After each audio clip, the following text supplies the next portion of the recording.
Hola Julia, buen mediodía, ¿cómo estás? ¿Cómo andás, Adrián? Bien. Y obviamente a los compañeros del equipo.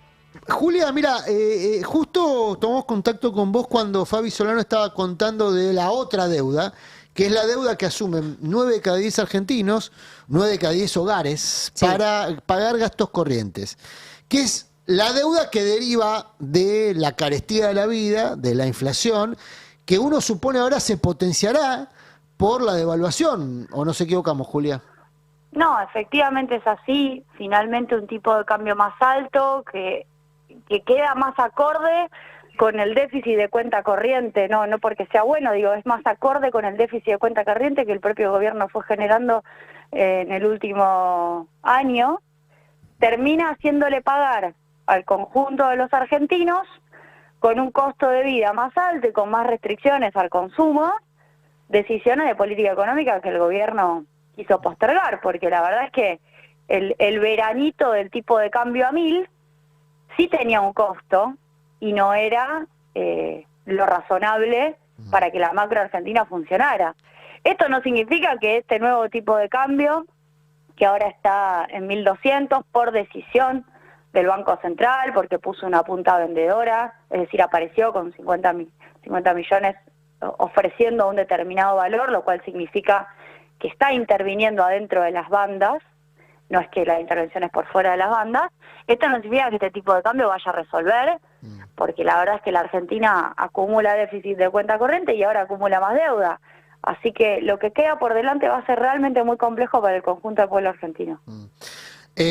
Julia, cuando vos decís que la macroeconomía con esto encuentra un alivio por las tensiones que veíamos hasta el viernes, sobre todo por las tensiones cambiarias, si yo veo el comportamiento especulativo que se abre a partir de esta devaluación, me pregunto si no se está habilitando una nueva canilla de timba, no porque no existiera, sino porque ahora se vuelve mucho más nítida. Por ejemplo, el rulo con los distintos tipos de cambio, solo con ver en pantalla las distintas cotizaciones vigentes entre el dólar oficial, el dólar. Entiendo que desde la macro la intención es que todos esos dólares confluyan, pero hasta que ocurra va a haber un rulo ahí. Y después, lo que mencionábamos hace un ratito, mientras vos tengas dólar tarjeta, por ejemplo, te va a convenir viajar al exterior. Claro. Porque si vos viajás al exterior, después vas a pagar con un tipo de cambio que está moderado respecto a lo que pagabas en el MEP. ¿Se entiende lo que estoy diciendo? Es decir, vos pagabas la tarjeta cuando viajabas a 1.350 mangos dólar MEP. O dólar tarjeta más caro todavía, dólar turista, 1.400, 1.450 mangos. Ahora viajar al exterior te va a salir a valores de ahora 1.185. Es decir que es difícil imaginar que no va a haber tensiones cambiarias a corto plazo.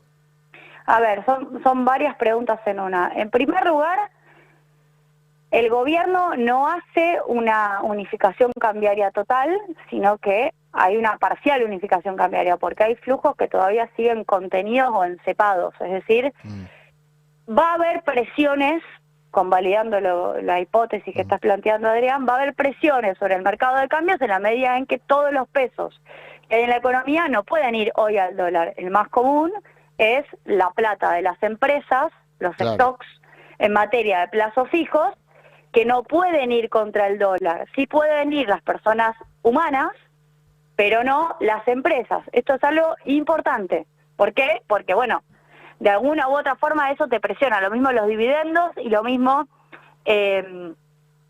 dividendos y servicio de deuda. ¿Bien? Ahí tenemos un tema de un cepo que se unifica, pero que no libera todos los flujos. Esto es importante, de hecho varios ya se lo están planteando. Sí hay unificación cambiaria. Ahora, lo que te termina pasando es que, en el caso del dólar tarjeta, las personas humanas pueden acceder al oficial, es decir, estaba hace un rato 1.190, ahora aparentemente subió a penitas, y pagar la tarjeta con el oficial. Por ende, el recargo del 30% de percepción de ganancias al vencimiento que se aplica para el traslado a pesos, cuando te especifican la tarjeta, pierde sentido en la medida en que se puede acceder al dólar oficial y pagar con dólar oficial, que es lo que la gran mayoría estaba haciendo según las estadísticas del Central. Vos no tenías tanto déficit de turismo, fíjate vos este dato, porque la gente estaba pagando con sus dólares. Si no hubieras tenido más demanda de reservas para pagar dólar tarjeta. De cualquier manera es la única restricción fuerte que queda. Acá el tema es que en el corto plazo, Adrián, yo veo una estabilización que seguramente va a ser un nuevo espejito de color, porque muchos van a decir, bueno, al final no es tan grave, al final el tipo de cambio está más o menos ahí. Claro, luego de una inyección de una torta de plata, 15.000 millones, más lo de los organismos, BID y Banco Mundial, otros 22.000 millones de dólares, pero que en el mediano y largo plazo es absolutamente insostenible, como lo está diciendo el Fondo Monetario Internacional. Tienen extractos enteros del informe en donde parece que se atajan y abren el paraguas para decir, miren que yo avisé que esto es difícil de pagar. Esto sí me parece importante plantearlo. Sí, el Staff Report, que es este informe al que vos te referís, el informe largo de más de 130 páginas, hace varios comentarios en esa línea, además de establecer exigencias muy precisas. Y sobre esto te quería preguntar, hay exigencias que tienen que pasar por Congreso, por ejemplo, una reforma previsional. ¿Habrá manos levantadas como las hubo, por ejemplo, para la ley bases, para aumentar la edad jubilatoria o postergar y aumentar la cantidad de años de aportes, como aparentemente sería el plan del fondo? Bueno, yo creo que lo que han demostrado muchos diputados, supuestamente opositores, porque ya sabemos los aliados, digo, el PRO ya sabemos lo que pretende, de hecho todavía se están quejando de por qué no hicieron una alianza en Cava, así que imagínate que recontraaliados, pero después están los supuestos opositores que le votaron todo, y que yo no tengo dudas que están de acuerdo en hacer ajustes en el plano previsional, porque ya estuvieron la semana pasada, previo a conocerse el informe del FMI, criticando la moratoria. El miércoles de la semana pasada hubo fuertes críticas a la moratoria e incluso se está planteando dudas sobre un incremento por única vez para las jubilaciones, a pesar de que es el mismo Congreso que así aprobó un incremento por única vez de las jubilaciones el año pasado y que el presidente lo vetó. Hoy aparecen dudas sobre sencillamente seguir por el mismo camino que se recorrió el año pasado. No solo el FMI plantea reforma previsional, sino que plantea continuar con la agenda de privatizaciones de la ley bases, agenda de privatizaciones que ni siquiera tuvo un marco institucional razonable. Nadie dijo cuáles son las características que explican ese listado, por qué unas empresas sí, por qué otras no, cuáles son los objetivos en términos de eficiencia empresarial y para qué sirven esos sectores. Y sin embargo el FMI apoya sin dudas. Lo mismo en relación a la reforma tributaria. El acuerdo establece una mejora en el superávit primario de 0,9 puntos del PBI, es decir, casi un punto del PBI, de 1,3 a 2,2, y esa mejora, sin embargo, no se traduce en una mejora en el resultado financiero sigue en 0% entre el 2025 y el 2026, o sea, los argentinos se tienen que ajustar un punto, pero eso no se traduce en que mejore el resultado financiero, porque eso se va a pago de intereses de deuda, y al mismo tiempo te están proponiendo una reforma tributaria que reduce recaudación.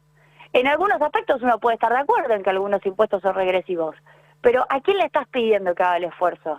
Porque están pidiendo reducir gradualmente retenciones e impuesto al cheque, disminuir el impuesto a las ganancias para sociedades, lo estoy leyendo, reducir gasto tributario, punto en el cual estoy de acuerdo, pero hay cosas y cosas adentro del gasto tributario. Una cosa es cobrarle a los clubes ganancias y otra cosa es revisar lo de Galperín.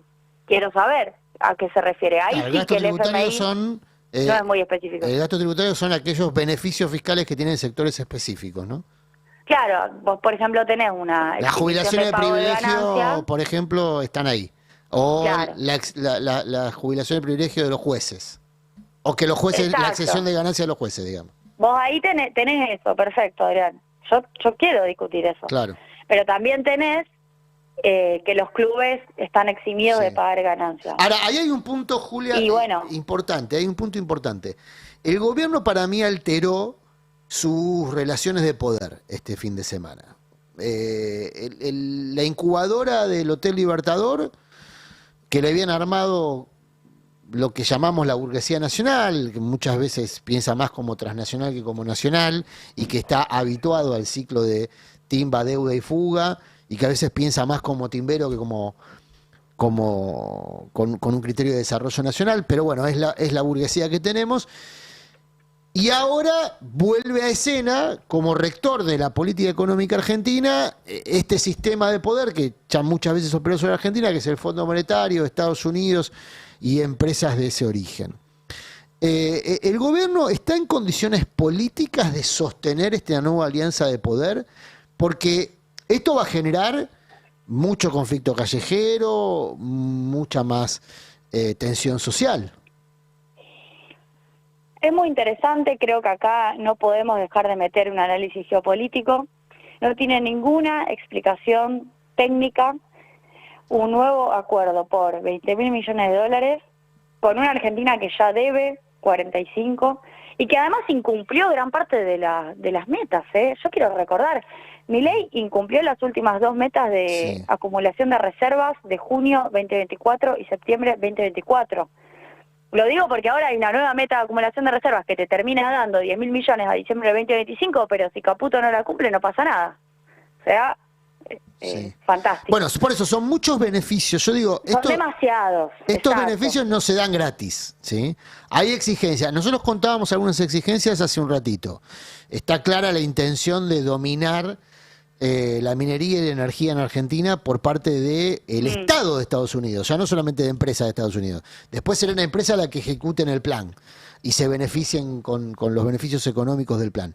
Pero es evidente que Estados Unidos, de Laura Richardson para acá, hoy viene en un ratito el secretario del Tesoro, está claro lo que quieren. Quieren manejo de la energía, manejo de los recursos minerales, de recursos naturales, y evitar que eso fluya hacia China. Es evidente que ahí está el interés primario. Ahora, eso va a generar tensión social naturalmente porque eso va a hiperprimarizar la economía argentina sin un modelo de desarrollo que se beneficie porque al mismo tiempo se valoriza la timba. O sea, la economía sigue el camino de la valorización financiera. Yo lo que te preguntaba es sobre la tensión social que esto va a provocar o que ya está provocando y que se va a incentivar, preocupado por la representación política, porque lo que vimos ayer es que la gente en Santa Fe, y te lo pregunto también como coterránea, la gente, la mitad de la provincia no fue a votar, o sea, no se siente interpelado por los representantes que se supone se oponen a este modelo. Bueno, va a ser muy difícil para la dirigencia política de cualquier extracción y de cualquier color político poder explicarle a la sociedad que este acuerdo significa décadas de ajuste del cinturón porque hubo una decisión política de Trump de bancar a Macri y una decisión política de Trump de bancar a Milei. Es decir, es una explicación que es muy difícil de digerir, pero es la realidad. Por eso la salida política que plantea Cristina, y que yo comparto, pero requiere construir poder, requiere que en cada una de las elecciones provinciales, y ni hablar en la de diputados nacionales, el peronismo, que es el que está proponiendo el desconocimiento de la deuda, gane representación política en el Congreso. Bueno, es la única salida realista, finalmente. Hoy hablaba con Koster, efectivamente un economista que anoche escuché que Agis también lo citaba, que había planteado Daniel Koster hace un tiempo, cuando se discutía el acuerdo con el fondo de Guzmán, que en realidad Argentina tenía que plantear un límite de cuota, que es el 145, y luego por encima desconocer, o por lo menos que eso se considere político. Y hoy hasta eso queda corto, porque los 20.000 millones de dólares son decisión política. Pero lo que digo es, hay que recorrer ese camino, porque es el único camino de representación real de los intereses de los argentinos. ¿Cómo hacemos para discutir en serio moratoria y aumento de las jubilaciones si vos tenés que, para el presupuesto 2026, según el fondo, porque ni siquiera nosotros todavía tenemos proyecciones, porque no tenemos presupuesto 24, no tenemos presupuesto 25, hay que ajustarse casi un punto del PBI? ¿Cómo haces? Si además ya te lo vienen imponiendo de afuera. ¿Qué hay que decir entonces? ¿Qué hay que plantear? ¿Se entiende lo que digo? Es absolutamente exógeno. el dato, ni siquiera parte de una discusión política honesta entre los argentinos, que podríamos definir, bueno, no sé, veamos cómo hacemos, un poco para las universidades, un poco para las jubilaciones, hay que ver también los planes sociales, ni siquiera hubo una discusión honesta y transparente en el Congreso argentino respecto de cómo destinar los escasos recursos en términos fiscales, y vos ya tenés un reporte del FMI que te dice que te tenés que ajustar un punto más el año que viene hasta alcanzar 2,2% de superávit fiscal. Es imposible que la política argentina sea representativa, cualquiera, sobre todo los que queremos representar los intereses populares, si ni siquiera podés discutir cuánta plata destinás para que la gente viva bien. Julia, te agradecemos este contacto, como siempre, muy amable y muy didáctica. Por favor, un abrazo. Saludo grande. Julia Estrada es economista, es diputada de Unión por la Patria, es santafesina. Bueno, reunía 3 condiciones de interés para un día como hoy.